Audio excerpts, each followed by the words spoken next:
అందాల నటి శ్రియ తెలుగు ఇండస్ట్రీలో దశాబ్దం పైనే తనదైన హవాతో దూసుకెళ్లిపోతుంది. అప్పట్లో టాప్ హీరోస్ అందరితో నటించి ఉత్తమ నటిగా గుర్తింపు తెచ్చుకుంది. ఒక సమయంలో సినిమాలు లేక కొంతకాలం ఖాళీగానే ఉంది ఈ అమ్మడు. ఇప్పుడు మళ్ళీ తన రేస్ మొదలుపెట్టింది.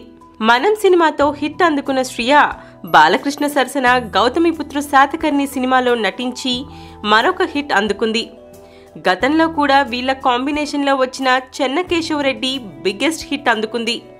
ఇప్పుడు కూడా బాలకృష్ణ కొత్త మూవీలో నటిస్తుంది ఈ సుందరి.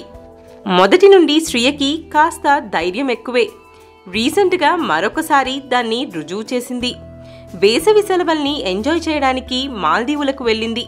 అక్కడ డీప్ సీలోకి దూకేసి డేంజర్ షార్కులతో స్విమ్ చేసింది. ఈ అనుభవాలని సోషల్ మీడియాలో ఫ్యాన్స్తో షేర్ చేసుకుంది.